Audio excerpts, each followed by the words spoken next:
Welcome to the Bougie Black Brother Network.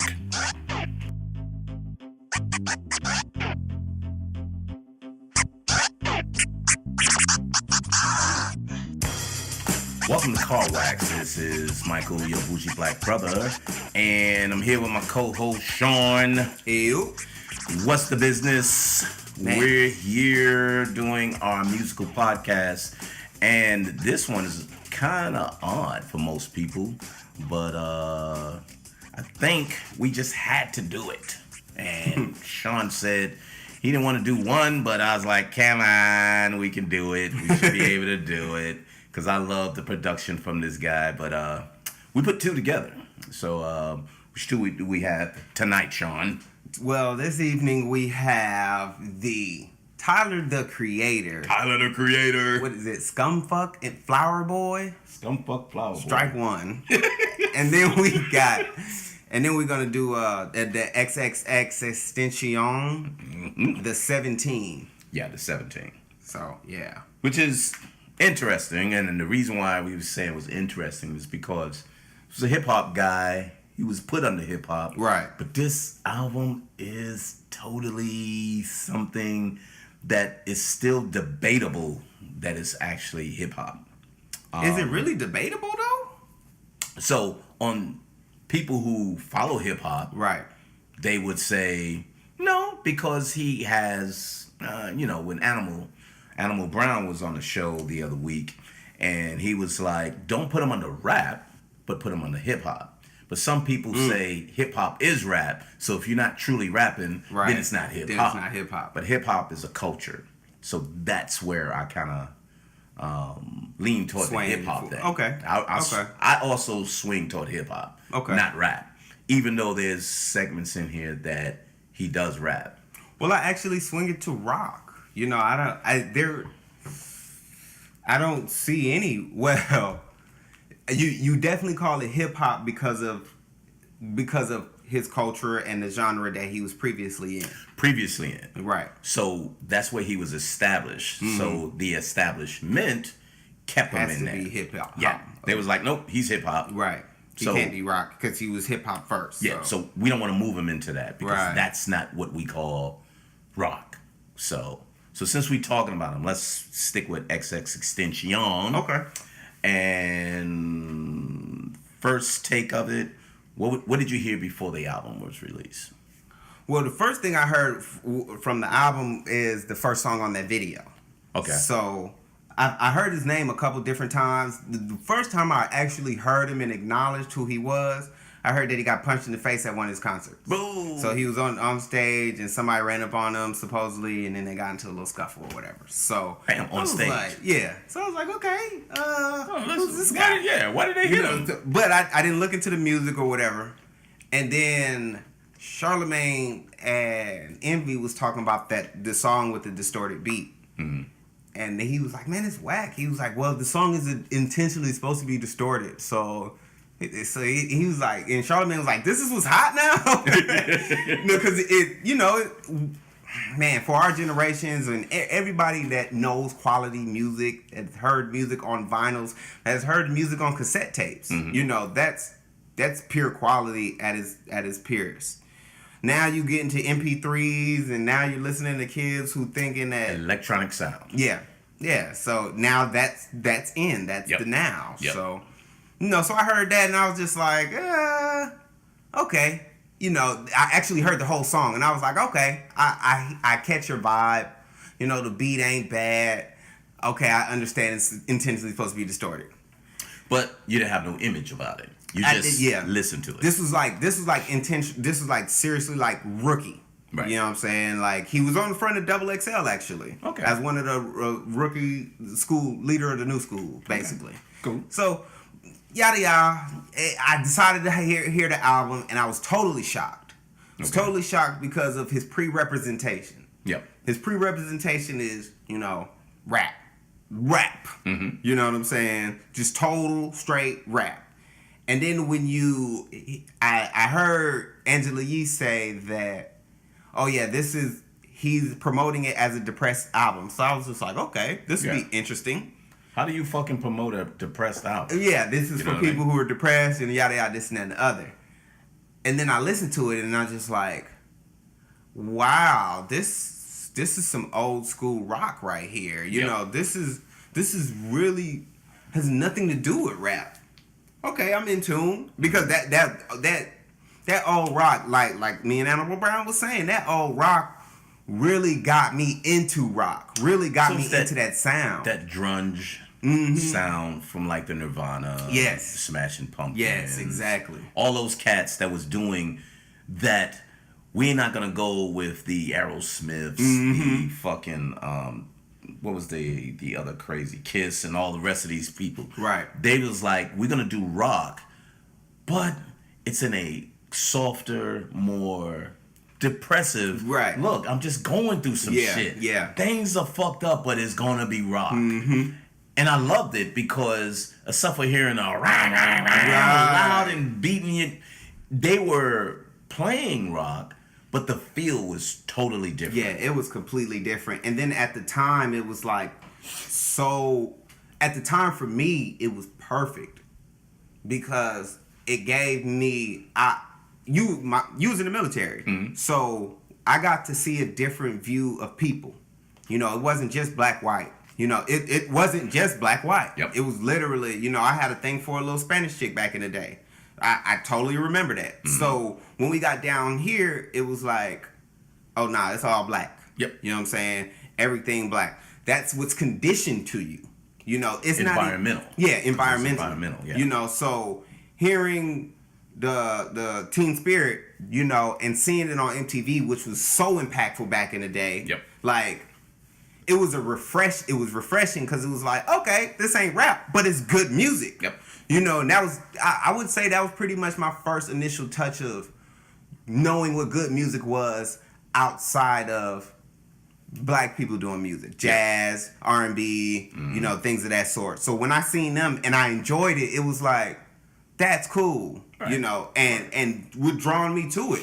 Nowadays, you don't catch it no more. It's not like it used to be. And what's sad is when you hear it, it's by chance. Right. It's not being played with everything else. Right. It's just by chance. And that's what makes, when you do hear it, you can kind of reminisce back and go, oh, that reminds me of, which is sad to say it reminds you of. When you should have said, oh yeah, I heard something like that the other day. Right, exactly. They got a group called blah, blah, blah. You can't even say that because you just don't have that type of exposure. You're right. Which made this pretty unique. But I'm going to go back to what you said when you heard his previous one. When you heard it, when did you see the video? Oh, I didn't see the video until 2 days ago. Oh, okay. So, you know, but it's been out about a week. It ain't even been out that long. So that's more current. Yeah. So it wasn't like it was released around that same time. Yeah. Okay. I guess that's why not a lot of the feedback or flack hasn't been so. It should have been real crazy. So basically, I don't even know what that video is called. So what's funny about it was, even like you said, the distorted beat. Yeah. Look at me. Yeah. Look at me. So when you kind of see the video, you kind of understand why it has the distorted beat, because the video has a distorted images of things. Right. So having a beat and an image to go with it is like fantastic. Yeah. To me, because you know me, I love music, I love movies, and I love the way people direct things to kind of align into that. Right. And so to me, and this is a really dramatic fucking video. Oh, man. yeah. So I wasn't like, well, yeah. It was kind of like, whoa. Okay. He started it off to get your attention, and then he slowly got to the real part. Of what he wanted to say about violence. That was a surprise. Yeah. You know, it wasn't a surprise what he was saying. You know, it was a surprise hearing him say it. Not necessarily him speaking it, but out just saying it. Yeah, basically him being a young rap rock star and, you know, speaking on it in such a way with the history behind it. Right. You know, right. To hear him say that gives me way more respect in that point than personally Lil Uzi. Right. You know what I'm saying? Because I don't think Lil Uzi would ever even mention nothing like that or reference. Right. Yeah. You know, where he didn't just go with the Fergusons or the more contemporary. He went straight back to Emmett Till. Yeah, that was the first thing he said. That was the first. And you kind of like, damn.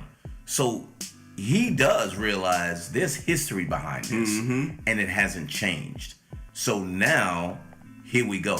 And that was a segment, he wasn't rapping about it. That was a segment that he stopped rapping and had a monologue about it. Because he wants you to know, hey, you can listen to this, but what I'm really trying to tell you is, you know, whether you're black or white, death is wrong. Right. We need to be addressing it in that way. But I'm going to tell you, because the most prevalent one is people against or killing blacks off. But which is, it's funny that we had to go this route, but this is what makes this guy so interesting. Right. So this is who he is. It's just not the music with him. Now he's letting you know there's a lot more to me than just making this music. Right. So when we went back to the music, and we said this in a couple other podcasts, but when you start listening to this, he does a lot of, it's almost like acoustic hip hop. Okay. Because he has a lot of guitar. Yeah, a lot. Some piano, classic piano, not organs, not electronic.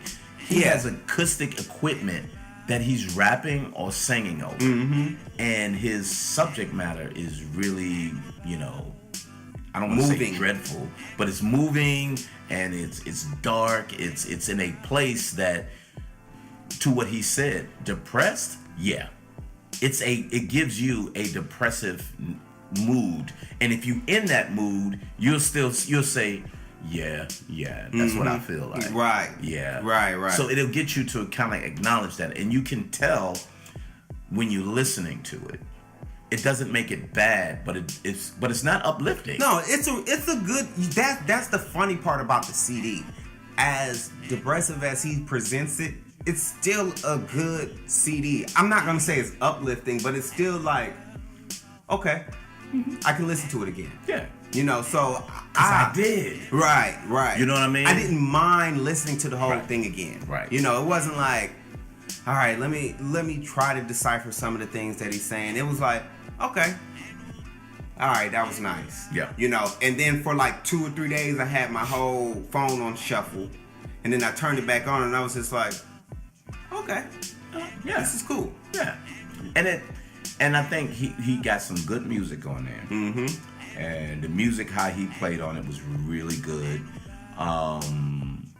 Even when you listen to what he says, you're understanding. Right. You know, when you talk to somebody who's going through some things, and you kind of like, I hear you, man. I hear you. Hang in there. It's kind of almost like he was presenting that, and you kind of you're not falling into what he's into, but you're saying, I get it, bro. I understand. I get it, bro. I get it. And then the fact that, like, because Animal Brown actually hit us up with that, because I didn't really research that deep, but he had a dedication to the girl that committed suicide, Jocelyn Flores. And I was like, whoa, what the fuck? Which made me listen to it again. And then seeing and listening through each and every track, and kind of just feeling each track. Because sometimes you just listen to the album and then say, I'll listen again. I had to feel this album, because once I knew what he was doing, now I was feeling the album. And I was kind of like, wow, okay, he's truly giving you a feeling on this shit. So I think a lot of the guitars, he produced 4 of the tracks. It says 5 because of the first song. But so he did the intro, he did the outro, produced, and then he did 3 other tracks on the album. He did Depression and Obsession. Yeah, I like that one. And then he did Revenge. Yeah, that was good too. And then he did an interlude, Dead Inside. I don't think I remember that. Yeah, so he had. It was just interesting how he pulled it off. It was very interesting, because it was like, okay, rapper, let's see what you got. You one of these young niggas. Yeah. Let's see what you got. And it was like, no, this is what I want you to hear. And it was like, okay. Mm-hmm. Now I'm all ears. Yeah. You know what I'm saying? Because you're giving me something that none of these young rappers is giving me. Yeah. You know, and then you're young, you're not old enough to know the history of teen spirit. Mm-hmm. You know what I'm saying? So for you to give a 33-year-old man that feel, and you not even 25, I don't know how old this young dude is. Mm-hmm. And you know, that speaks volume. That definitely speaks volume to your creativity. Yeah. And he did it with ease. Now if you were saying, oh, cool, let's see how well he sings. Not a great singer. No, not at all. So don't get us wrong. They're like, oh, you love to hear his voice. And no, it's the content of what he's talking about. Right. The production that he put on there was great. And that gives you the point of saying, wow, let me listen. Yeah. He gave me a really good feel to the album. And, you know, Animal loved it, but I don't know, I love it. But I really think this is a good album. I really feel that I'm not sure if there's anyone else that can do this. No. Yeah, I agree with that because, man, it's hard. It's hard. If someone does this or are doing this, they're just not being promoted. Or they're not hip-hop. Or exactly. So exactly. I think him being under the moniker of hip hop and doing this, mm-hmm. and like I said it before, that was really bold of a production company to allow him to do this. Yeah, that's a good point. They took a chance and said, "Yeah, let's do this. It's okay. We'll do it." And I think it was a good gamble to me, because this is something you just don't see or don't really hear, and it takes you to another level. And then when he threw this video out, he's telling you, look, this is what's up. You know what I mean? So I think this is a independent company that he's with. So he's with, the distribution he's with is Empire from San Francisco. Their offices is in New York and Atlanta. And then he's signed with Bad Vibes Forever. So these are like strictly... So not a really major label. Not a major label. But I don't think, and to your point, I don't think a major label would have put it out. Nope.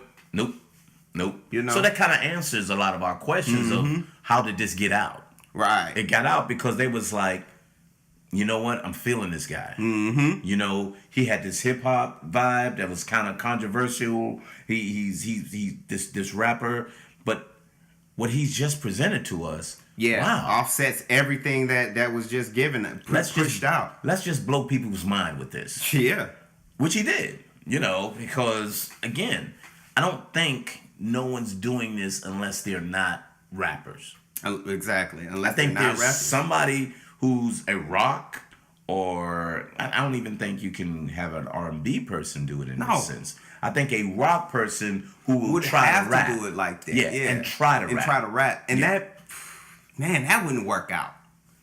Well, that would be, nowadays, though. Well, yeah. I mean, they would have to put, because first it's going to be a white boy. Yeah. You know what I'm saying? Yeah. So he got to get over that hump. Yep.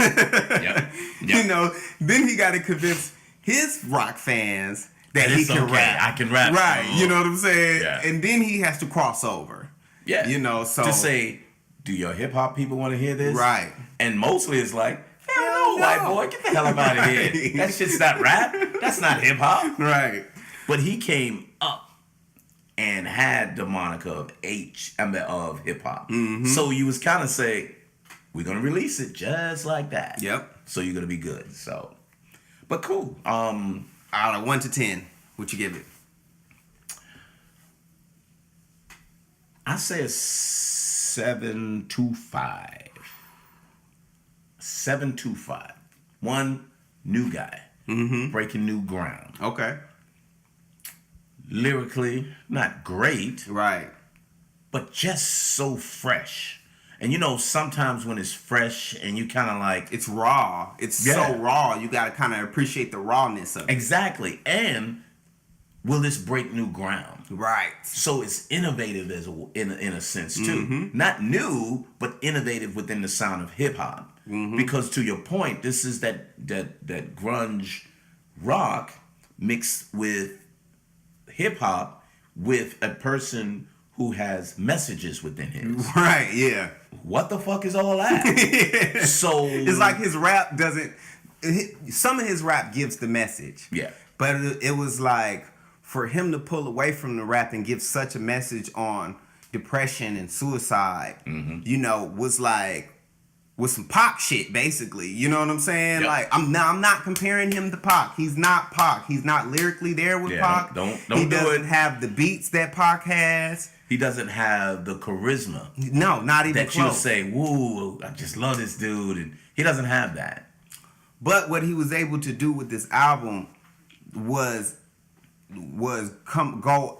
give the message within the music, regardless of the type of music that he gave to you. Yep. So Pac was able to give you the Dear Mama, but he was still able to give you the message. Then he gave you the California Love, of course. With the Digital Underground and the party music. Yeah. He went everywhere. But when he wanted to give you messages of uplifting and be positive, he gave you that. And then he was like, I'm out on the street with y'all.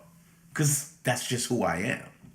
So I give the album personally, oh man, I want to give it higher than, because he's so creative. But for the album, just based on the album, not being biased, I'm gonna have to give the album, for it being so innovative. Yeah, I'm gonna have to give it a 7.5. I'm gonna have to give it a 7.5. Okay.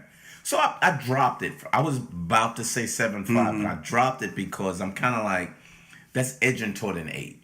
Okay. And I know he's not an 8. No, not at all. But I love when you hear somebody that just makes you stop. When you hear somebody, it don't even have to be, oh my God, I love this. Right. But it makes you stop and go, damn. Right. Let me hear that shit. Like Childish Gambino, when he did that, it was like, oh. What the fuck? Okay. All right. I'm all ears, buddy. So when it got my attention. Yeah. It definitely got my attention. For what it was and for the person it was, I was not expecting that. So you definitely get points on that. Yeah. I was expecting it to be similar to your boy, Lil Uzi. Yeah. I was expecting it to be similar to Lil Uzi. Yeah. And it was nothing like that. And they came out the same time. And they came out the exact same time. Yep. So you got to get cool points for that. And then for me to be an older guy and to have it relate to something in my teens, you get points for that too. Mm-hmm. You know what I'm saying? Mm-hmm. So you don't get points for you get points for your delivery and not your lyrics, I would say. That would probably be the easiest way to say it without disrespecting the real MCs out there. Right.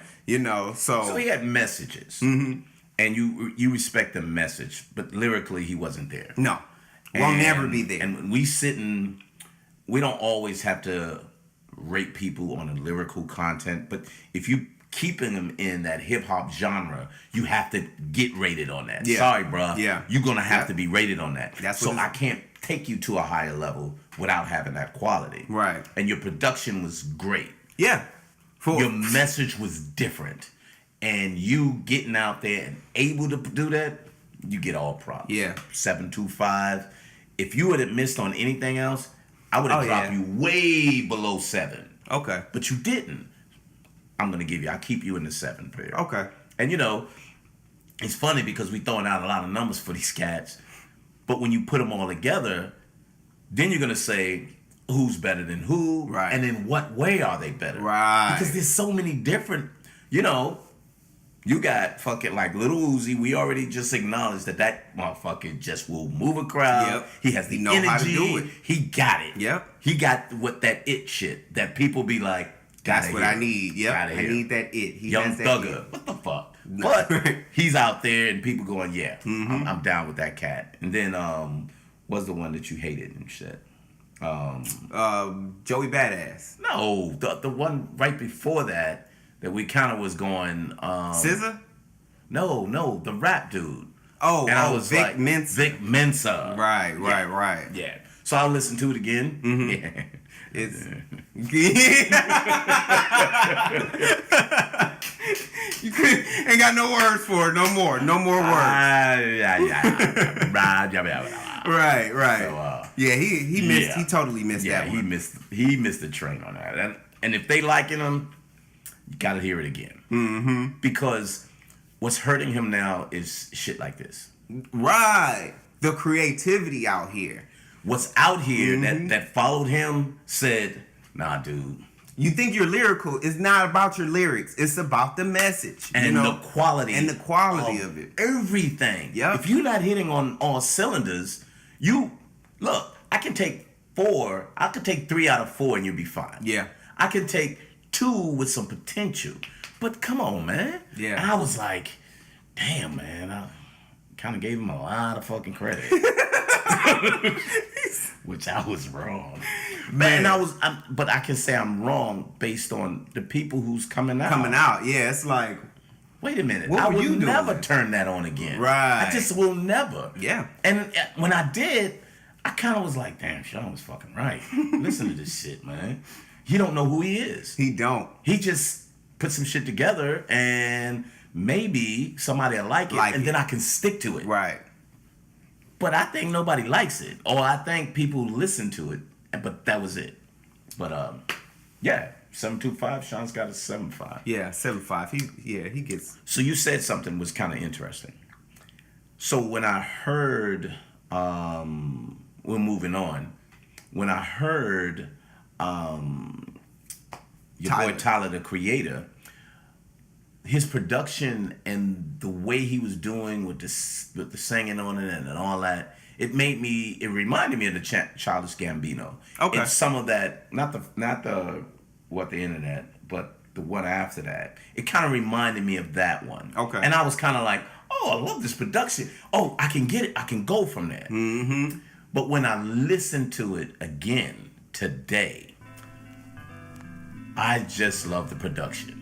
So you were blown away by the production. So I gravitated toward that and go, that's cool. Yep. Yeah, I can listen to what he's saying, whatever. Oh, obviously I wasn't listening to right. So really, that's where he gets you at. Yeah. That's exactly where he gets you at.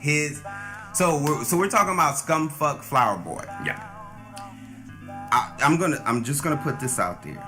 Tyler, you have amazing beats. The way you are able to put these songs together are like movies, you know. And if you didn't rap, you would damn near be up there. No, I'm not even gonna say any names. You'll be pretty much high on that list. You'll be one of the best skills. Yeah, you'll be one of the best producers out here, and everybody will fuck with you. Yep. But the fact that you rap and you feel like the rap that you're bringing to the table is so rich with quality, it's taking away from the quality of your beats. Yeah, when you slow down and listen.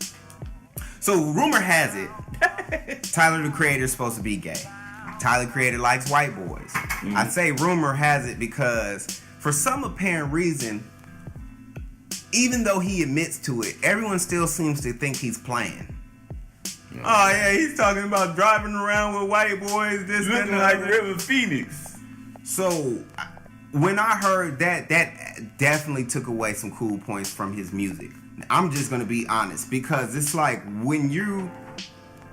for me, this is gonna be tough for me to explain, but I don't want to hear about another man talking about another man in a rap song. I just don't. That's just not what's up. I damn near don't want to hear another woman talk about another woman on a rap song or an R&B song. Sid is one of his Tyler the Creator's partners. Who? So they have Sid. So they had a group called Odd Couples, I think it was called. Okay. And it was like maybe 5-6 different people. Mm-hmm. Sid was this little short, dark-skinned chick. She's lesbian too. So she kind of sings about kicking it with your girlfriend, stealing your girlfriend, this, that, and the other. Relationship type shit. Yeah. But on the gay. On the LGBT side of the game. That's cool. But I'm not with that. Yeah. You know what I'm saying? Right. So I listened to the album once. Now I'm talking about Sid's. I listened to the album once, and I tried to fulfill my destiny by listening to the whole thing again. And it was kind of just like, I'm not feeling the lyrics like that. Yep. You know, so now Frank Ocean is different because he knows how to sing and he knows how to make it so vague, you know, right. To where Elton John. Elton John know how to do it. Oh yeah. You know what I'm saying? I can listen to Elton John and not feel a certain type of way because he's making music for everybody. Yeah. He's not being specific. Right. And he's not channeling and said, because I'm gay, I'm going to make these gay songs for my gay fan base. Right. He's like, I'm making music. Because I can make music. Exactly. So how Tyler's doing it now. Now there's a whole wave. It's a wave. The LGBT, whatever community is big. It's huge. Yeah. So they should have their own music. You know what I'm saying? I get that. And I'm not gonna say there's no place in music for that. There's no place in hip hop. No, I will never say that. Right. But just like I don't drink soda, I don't have to listen to this. Right. Well, guess what? Part of it is good though. Yeah. But when I listen to music, I listen to all the music. Thing. I don't just listen to the beats. Mm-hmm. Sometimes I listen to the beats, but I won't continue to listen to it because I'm so fucking disappointed because you ain't saying shit. He can literally just change the game. Not change the game. He can literally just make instrumental albums. You know, there's a lane for that out here. Mm-hmm. I don't know if people know, but you can make instrumental albums and get paid off of them. So there's a cat. His name is Gennaro Jarrell. Mm-hmm. Love him. He goes under Dr. Who Dat and Gennaro Jarrell. Okay. The Dr. Who Dat is all instrumentals. Oh. He just does the beats. Gennaro Jarrell he raps on that. His beats are so fucking hard on there that even though he's not that good of a rapper, you'll listen to that shit. Okay. He's just good enough for you to continue to listen. But then when he does his instrumentals, them shits is like outstanding. Wow. You can do that. Yeah. And find a lane. If he would have had it almost like an R&B, he should have stopped rapping on this new album. Yeah, it would have been fine. Yep. I would have fucked with it more. Now it's kind of like, come on, man, really? And full disclosure, kind of listened to it today, and I'm trying to remember the kid, but just listen to it. Or sometimes when they say stuff, I feel good, and I kind of want to listen to the lyrics and go from there. Right. And I was kind of like, yeah, okay, I'm good at that, So I was listening to one of the lyrics, and it was saying, I'm riding around a white boy that looks like River Phoenix. I was like, now I'm not big on white shows or white people like that, so I don't know who River Phoenix is. So River Phoenix, handsome little white boy, right? Okay. And long hair, and it was passenger white boy looked like River Phoenix. I was like, oh, okay, yeah, that's cool, yeah. then he was going down, and then he said, and I'm trying to find that bitch, but he basically said, I've been kissing white boys for years, and I was like, nah, he didn't say that shit. No, he definitely didn't say that. He didn't say that shit. He definitely didn't say that. No, that's not what he said. And, again, to each his own. I'm fucking good. But he said that shit. And I read the lyrics, and there it was. Oh. And I was like... So you had to make sure that's what he said. Yeah, because, sometimes in rap, people say shit so quickly. Yeah. You know what I mean? That it sounds like something, but it's not what it is. Yeah. You know what I mean? I'm like, whoa. And I'm cool. I'm cool with that because that's who you are. Right. That don't mean I gotta listen to that shit. Okay. I don't want to hear about you riding around with white boys that you've been kissing for years. That's just me though. I'm okay. If you're a gay producer and you make fat tracks, I want you on my side. Right. I want you on my side. Right. I don't need to hear about your personal life like that. I don't. Well, rap is like that, and that's an expression. I got you. Okay. That's your expression though, and I'm not gonna buy that. I'm not gonna continue to listen to that. I am not gonna continue to do that. So it was kind of threw me off. I definitely listened to it today, and it was like, oh, let me put this in one more time. All right. And I'm listening to it, and I kind of drowned out because again, I'm a lyricist. So I drowned out after about 7. After 7, I was literally ready to cut it off. Really? Yeah, man, because I was just like, okay, these beats are really great. But man, you could have just gave me the beats, and I would have been fine. So personally, man, I think that this producer rapper thing that everybody thinks they can do just because they make good beats has gotten overboard. But it's not gonna stop. It's not.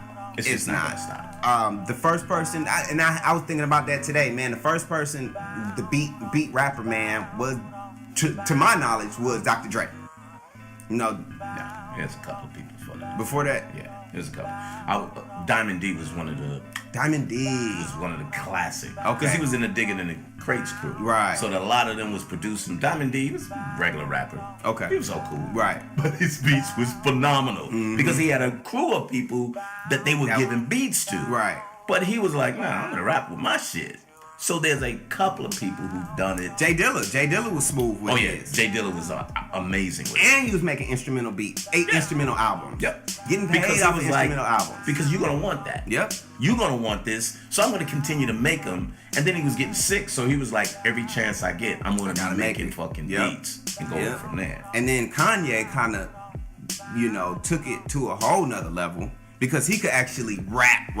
Yeah. He was was clever with his shit. Right. He was the first producer that was like, holy shit, this motherfucker can rap. Yep. You got me listening to you now. Because at first he was a little comical. Mm-hmm. Then he was kind of a little pointing because he could hit you. Mm-hmm. And then he was like, whoa, this motherfucking Kanye. Yep. And then Ye, you always good with him. Yep, you always good. That shit right here. I've been kissing white boys since 2004. I quote.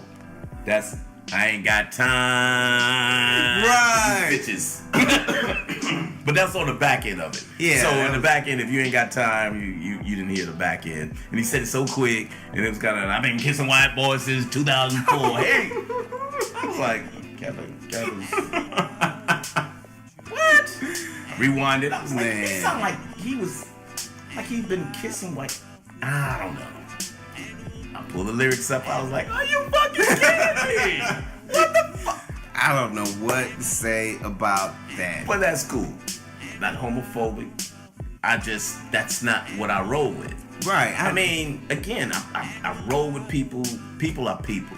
You deal with people as they come. You deal with them with respect. Right. But what your preference and what my preference is, it's two different things. Right. I'm okay with that. Respect that that's not mine. And when they say, what do you think about this? He makes good beats. Nah, you should be listening to. Nope, not listening to his lyrics. Nah, that's not really what I roll with. Right. I did like November though. Right. Well, this is the thing. He sells you on the beats. Yeah.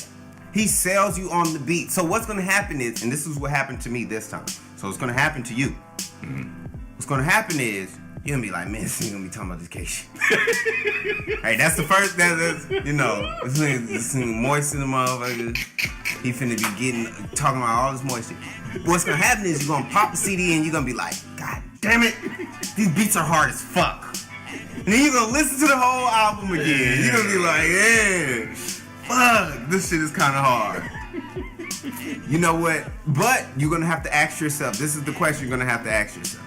I know if I listen to this again, I'm going to hear some fucking crazy shit. I'm going to find something again. Because I went to, and that's like, I think number It was like 10, 11, I think. No, that was number 9. 9, okay. So then you got through 9/11 and then Dropping Seeds. That was with your boy, Lil Wayne. Yeah, that was all right. No, that was cool. Yeah. I kind of liked it. Yeah. But he only had 39 seconds on that bitch. So I was waiting for some more. Because I was like, man, Lil Wayne was there dropping seeds and you cheese Yeah, that's Wayne. I'm not a golf, but I got a driver and a caddy. I was like, I hear you, nigga. I hear you. But it was so cool that I wanted to hear more. Right. And the beat was fine, but he didn't put them back on. He just cut it off. Yep. I was like, fuck. So it pissed me off. But then November came on, and I really like November. Okay. Take you back to November. All right, so what you rating it? Oh, I had a high score after. Before you read the lyrics, for the lyrics, man, it was like a high 9. High 8. Right. That nigga's amazing. Right. So I'll give him a flat 7, yo. Yeah. And that's on the strength of his beats. Yeah. Because strip the beats off, you ain't talking about shit. Boy, you ain't talking about nothing. Yeah, you ain't talking about nothing. And he doesn't really have a style. Exactly. So if he had a style, that's what I picked then up I was today. kind of like, yep. Because at first I kind of roll with it. Because I listened to his older stuff. Mm-hmm. And again, it was the production that grabs you. It wasn't anything more than the production. It was the production, and he was just talking crazy shit, killing people, going to school and all of that. And I was kind of like, this shit was kind of wild. yeah, this was kind of cool. It's a little wild, but damn, this shit was kind of hard. Right. Then I listened to the second one, and I was like, yeah, he's still on that same road. And then I start reading about him, and he's done production on TV. Yeah. He's done a lot of shit. Yeah. And then he went on stage and wild out on people like everybody ain't shit. Yeah, you know what? The odd part is he gets a lot of praise. He gets a lot of praise. He's a great producer. But he goes, once he starts talking, it's like, what the hell is wrong with you? Yeah. What is wrong with this dude? You know what? Don't give him a mic anymore. Don't invite that motherfucker. Invite him to play his music. Don't invite him. Don't put a mic in his hand. You know what I'm saying? So he a flat 7. Flat 7. A flat 7 because I love his production. I love how he just gives it to you. You can put anybody on his beats. Anybody. Yep. You have so many people who needed this. You know what I mean? Mm-hmm. That would have done a lot better. But mixture with this kissing white boys and you ain't saying shit, it's kind of fucking me up. So I definitely give it a 6.5. Okay. Based on exactly what you said. I respect that. When I listened to it today, I was looking. That's why I kind of drowned it out at 7 because I was looking for a delivery.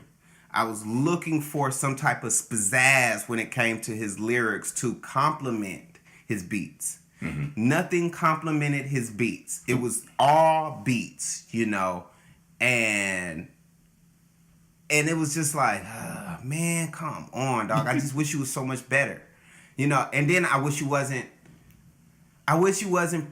like overdoing. Like if you know what, if he was gay, if he was like, all I'm talking about is straight gay shit, but I'm hard with it. I'd have been been like, in these streets, you know what? And my beats are fly. I would probably be like, you know, I can respect this. Yep. I can really respect this. But you sliding little stupid gay shit in here, and then you sliding little stupid gay shit in there. It's like, okay, are you really gay, or are you just promoting this so you can sell to gays? You know what I'm saying? Because you never know. Exactly. You really never know. Because if you closet like that, there's no reason to be closet today. Right. If it was 10 years ago, I would say yeah. But today, you don't need to be closet. Yeah. What are you doing? I need you to be that full gay dude that you is. I need you to hold hands with gay men. Kiss them on the TV, bro. On your videos. I need that. Because that's going to make me believe who the fuck you are. And it's going to make me listen and appreciate your lyrics. Because of you. Exactly. And who you are and what you represent. I'm good. This incognito shit, if that's not who you are, stop that shit, man. Right. Stop it. If you buy, just say you buy. Dude, stop playing. Yeah. Stop playing. There you know go. what I'm saying? So go. that kind of pissed me off too.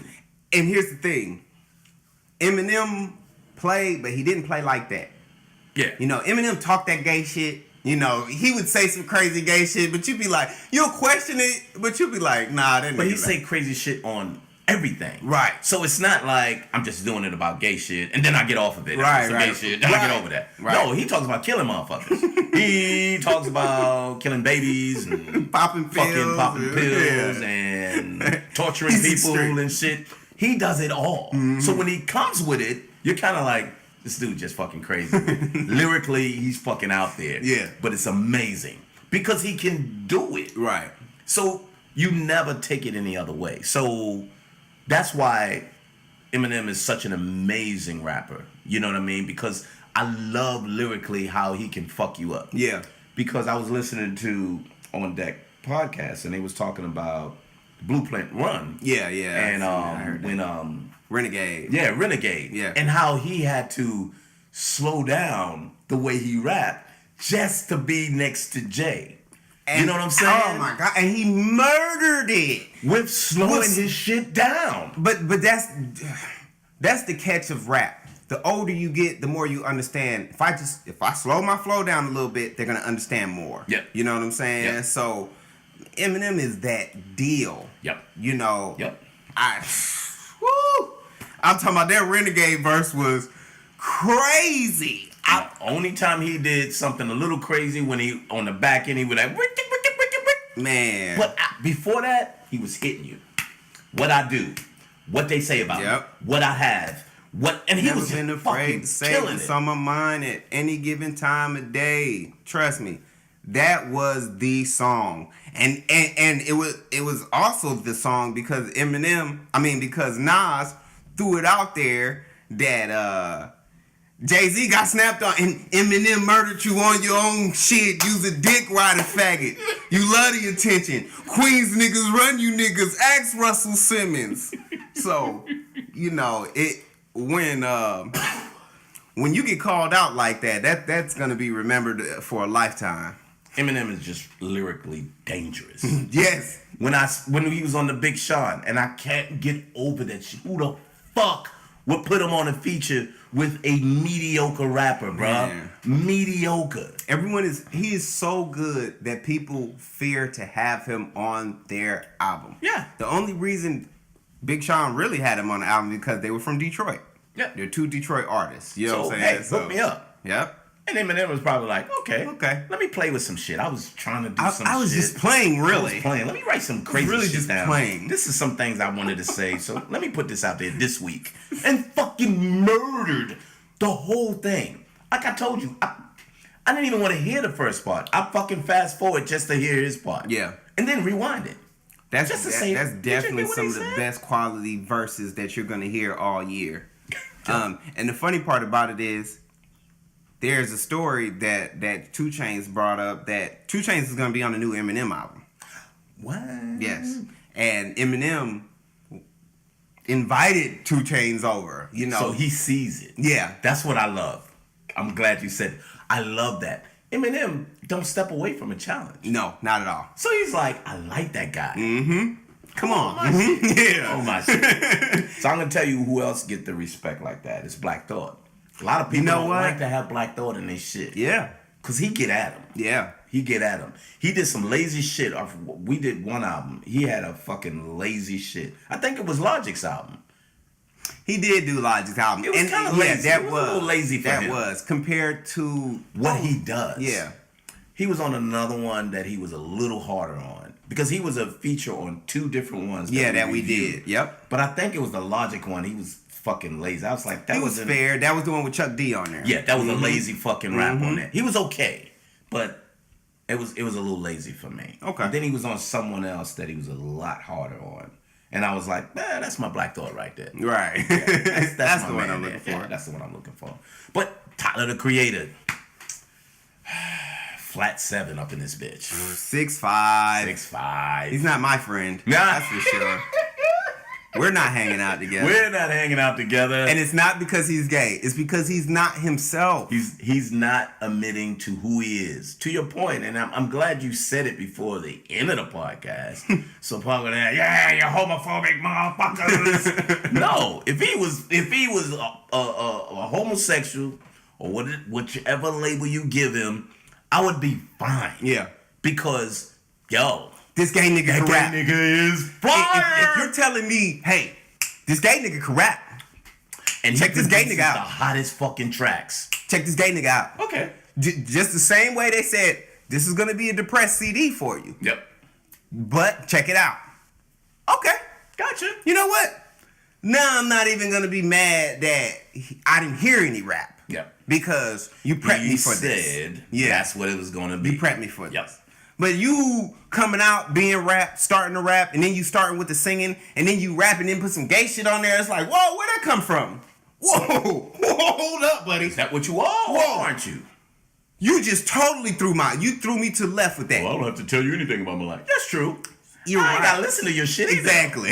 In return, delete off my phone.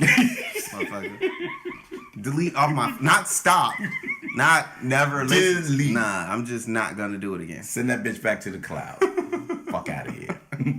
But yeah, so XXXtentacion, really, really good album. Really good album. Really liked it. Really thought it was quality shit. Really looking forward to the way he want to go. I mean, remember what you said. He can go back to hip hop and rap, or he can stay on this track and he'll still be fine. You know what would be cool? If all his mixtapes was raps, but all his albums was rock. So then you could be like, that would be when you want it, awesome. I want it here. Yeah. But when you want this, you can go get the mixtapes, but when it's time for the rock, that'd be cool. That'd be real cool. That'd be cool. Because then you're hitting two audiences too. Mm-hmm. And then, but you'll know that this guy's so versatile. Look at what he can do. Right. You know, I don't have to put that unless they say, look, they feeling this shit. I need a full length on here. Right, right. If that's what you want. But right now, this is where I'm getting my buzz from. Cool. But Tyler, just stick with the beats, buddy. With the beats, baby. Good to go. Check out bougieblackbrother.com. Hit the site. Got all the podcasts on there. Look up Car Wax. Get on IG, Bougie Black Bro, and Twitter, Bougie Black Bro. Get on iTunes and go straight to Car Wax, and you'll be able to see all of the music downloads from there, and Google Play. I keep saying it. I don't know anybody who downloads off Google Play, but I got it on there anyway. But you can get it from anywhere else. And what's your tags, bro? Yeah, make sure y'all go check me out on Stop Calling Me. That's Stop Calling Me without the G on IG. Make sure y'all check me out on Twitter at DJ Activist. Also, if y'all into basketball, I got a new page and a YouTube page, Courtside Seat Show. That's Courtside Seat Show. So check me out on Instagram, also at Courtside Seat Show. Sean the Slim God. Sean the Slim God. Slim God, baby. Yes. So that's what it is. Excellent. So meet us next time. You know there's going to be something coming out. And there's some shit that we just didn't do. Did you get to hear my man? Who? Action Bronson.